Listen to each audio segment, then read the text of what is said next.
Thank you, Alte Kameraden. Mr. President, Milwaukee is a city proud of its culture and its ethnic background. It is known the world over as the city of festivals. Its citizens are grateful to a country that gives them the opportunity to further their traditions and culture of their forefathers. To give you and your official party an opportunity to sample some of Milwaukee's ethnic flavor, we have put together this little program in your honor.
Americans throughout the country, and he did.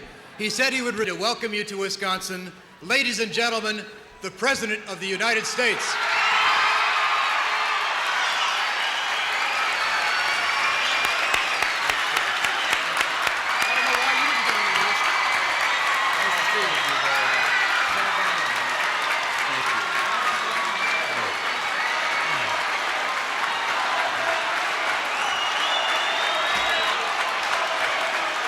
Thank you.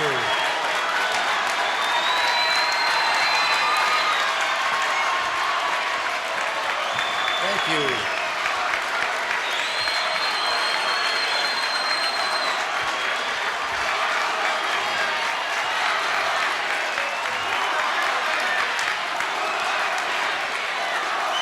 All right.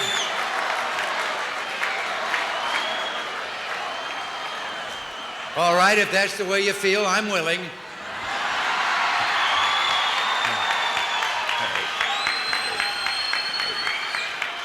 Well, thank you, Bob Kasten, for that very kind introduction. Thank you, and thank you all for a most heartwarming reception. I could only say to you in return, on Wisconsin.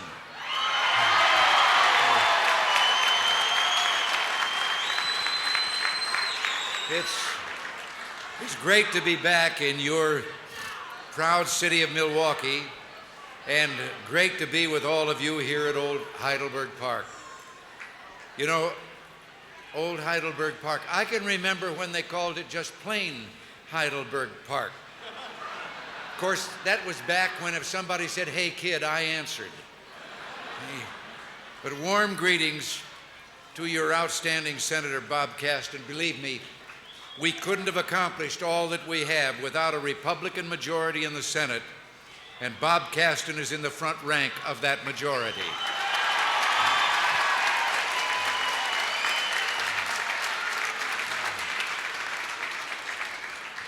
And a special thanks to one of Wisconsin's super congressmen, Jim Sensenbrenner.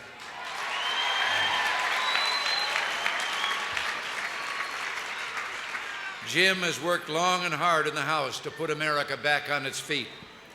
Jim and Bob, I can't tell you how much I'm looking forward to working with you in 1985 and in a few years to come.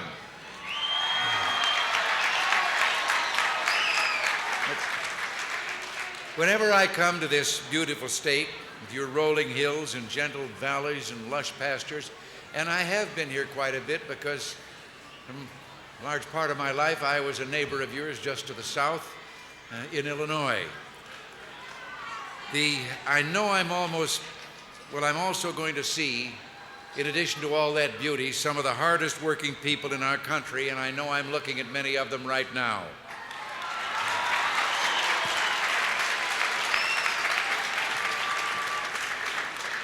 All of you and your mothers and fathers and their parents, stretching all the way back to the early 1800s. Tens of thousands proud to trace their roots from Germany, thousands more from Serbia, Poland, Ireland, Norway, Sweden, Greece, and a dozen other nations. They came with few possessions, and they asked only the chance to live and work in freedom and peace. Now, many went into the countryside and began to produce the best cheese and butter and milk in the world. And many stayed right here in Milwaukee, and together they built a town of muscle, beauty, and pride. They manufactured machinery, produced metal products of all kinds, opened breweries, and made Milwaukee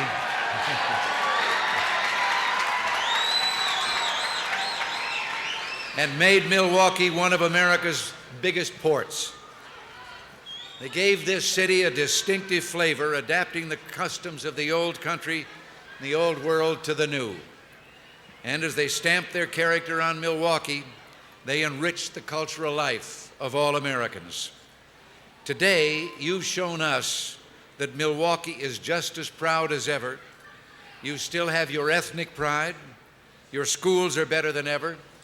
And you, the people of Milwaukee, hardworking, patriotic, and full of hope for our future, are what America is all about.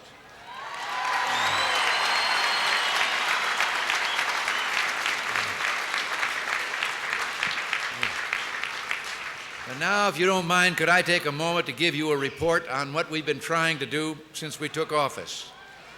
On the economic front, yes, we've been through some tough times, but Americans came through them together. We knew we had to work hard to correct the damage decades of government overspending and overtaxing had caused. And what do you know? The American people went to work, and we are getting the job done. Americans are working again, and America is working again.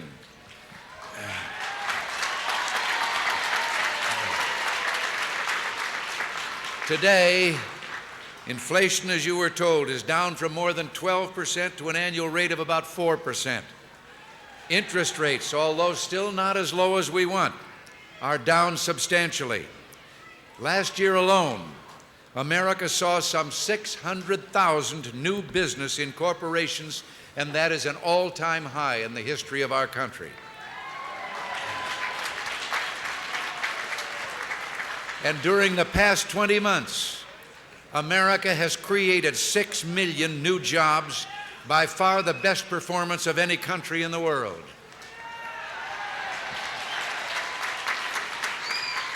And right here in Milwaukee, the economic expansion is beginning to take hold.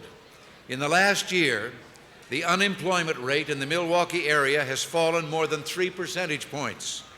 And in that same year, nearly 19,000 Americans have found work here in Milwaukee. Now,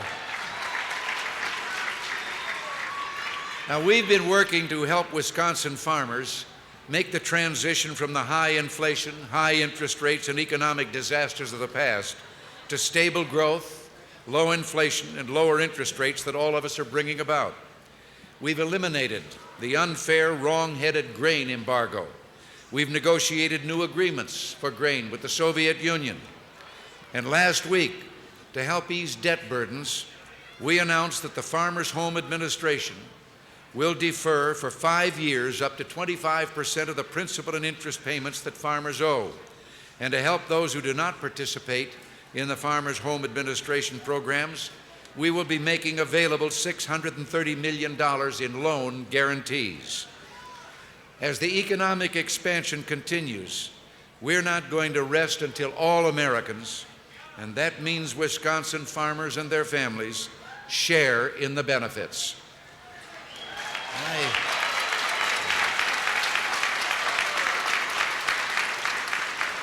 My friends, our great nation has turned the corner. The shadows are behind us. bright sunshine of hope and opportunity lies ahead. But I wouldn't take that for granted. So let me just ask you, do you feel better off than you did 4 years ago?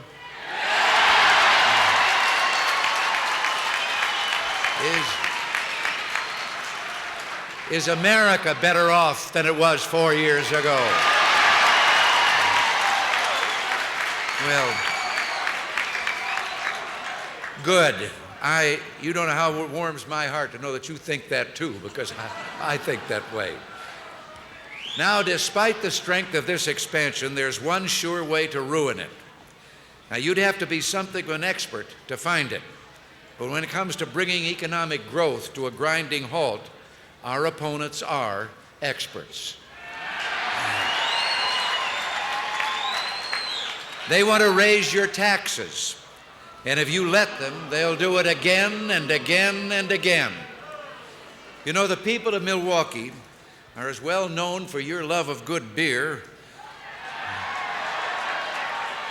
as the liberal Democrats are for their taxing and spending. The difference is you know when to stop.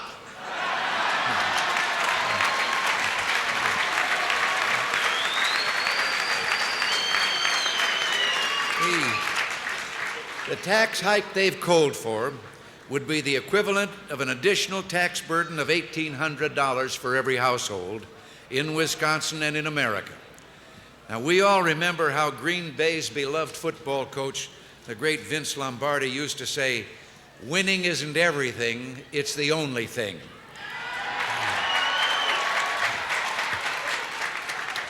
Well, it seems our opponents have adopted that philosophy, but with a new twist. They're saying tax increases aren't everything, they're the only thing. Well, come November, the American people will get to vote on their coaches, or on our coaches, and come November, I believe the American people will tell Coach Tax Hike to find another team.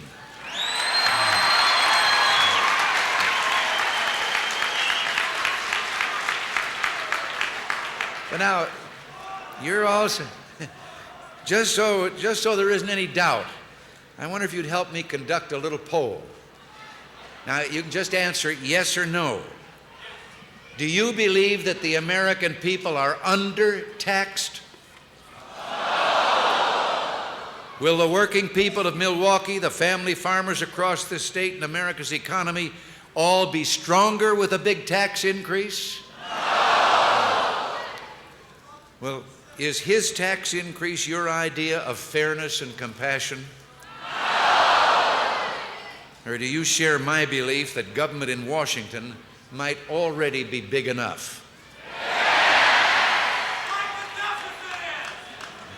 So, rather than give more to Washington, D.C., how about giving the American people more opportunities to work, to save, and to invest?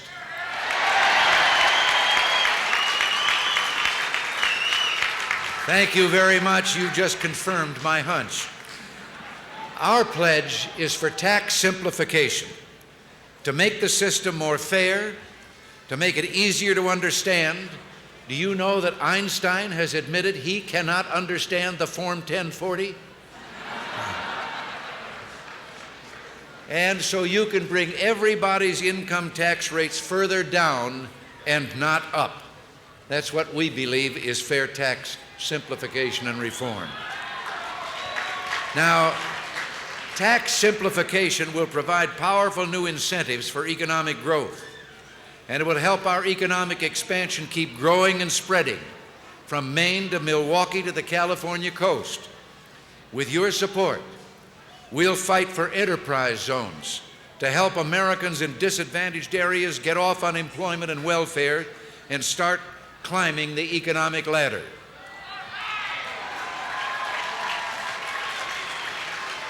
And we'll keep government under control by enacting a line item veto and a constitutional amendment mandating that government stop spending more than government takes in.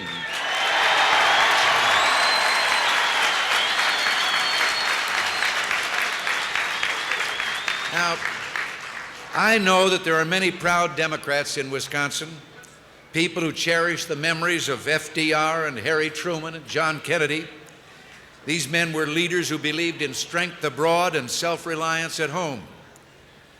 And to all those Democrats who might be here today, and I hope there are many, who feel that the present leadership of the Democratic Party is out of step with the rank and file Democratic membership of that party, the patriotic Democrats who so many times in the past were supporting the same things that we believe in.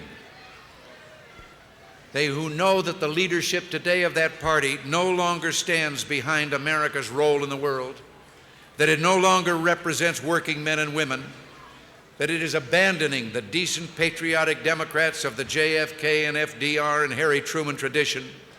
And we say to you, if you are here, come on, walk with us down the path of hope and opportunity. It can be bipartisan.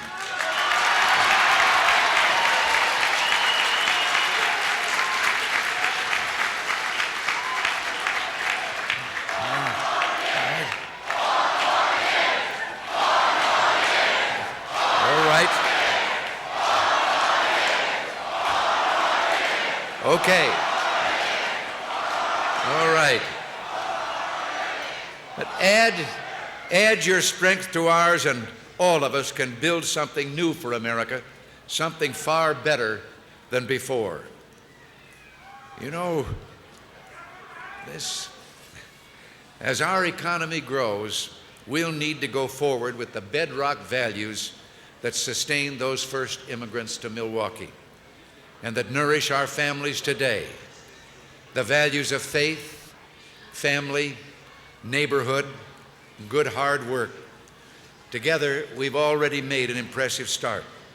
During the past 4 years, we've helped lead a grassroots revolution for excellence in our schools that will reach every child in our land. Just last week, we learned that after nearly 2 years of decline, scholastic aptitude test scores have gone up for the second year in a row. They increased a full 4 points. Now, that may not seem like very much, but it is the biggest increase in 21 years.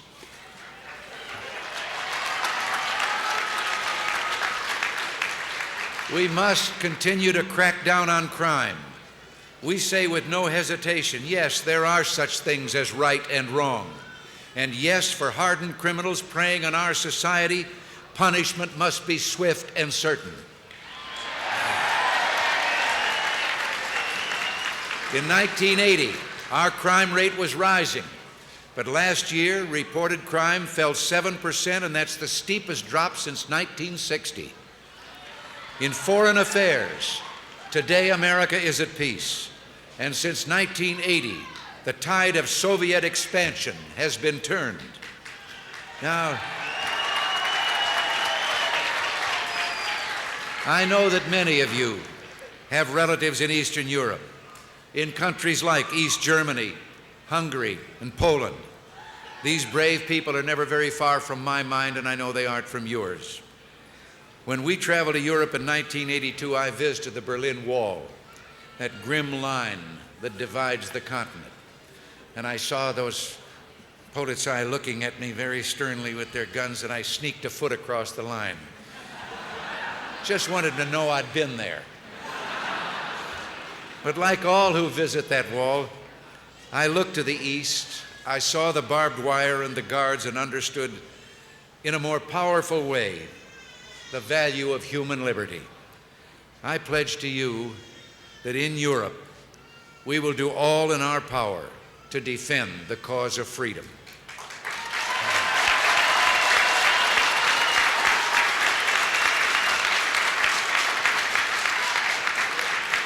In Central America, we'll go on supporting the forces of democracy and economic growth. And I will tell Soviet Foreign Minister Gromyko when I meet with him at the White House on Friday, the United States seeks no territorial expansion.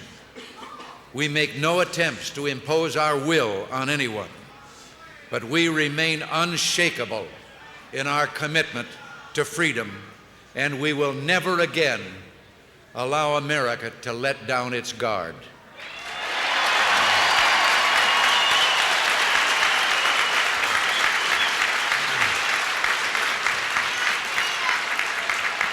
Well, now it's time for me to go, but have to.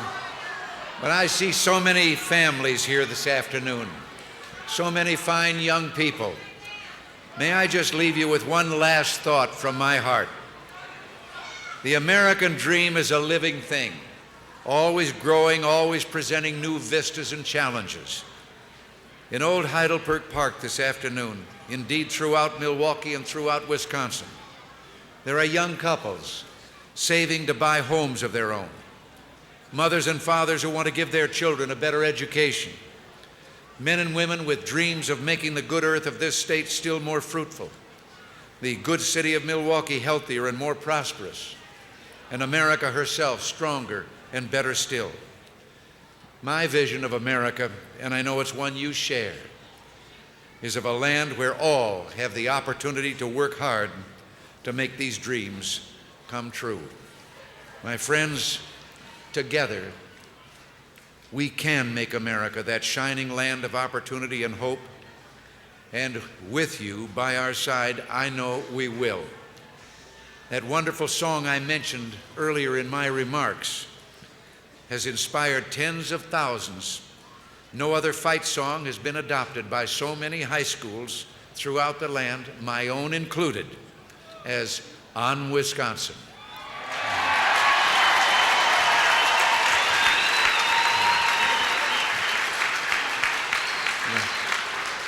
As a matter of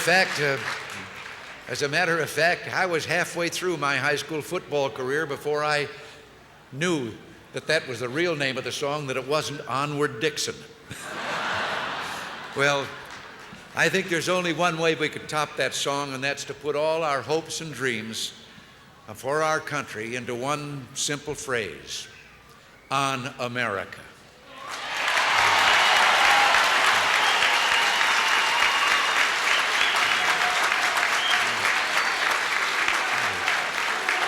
Thank you all very much. God bless you all.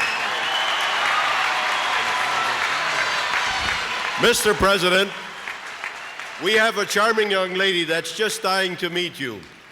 I don't know if you remember her, but she met you 4 years ago, and you made Time Magazine's cover and Life Magazine cover. Jennifer Lynn Wojciechowski would like to present you with this bouquet. Well, I remember you doing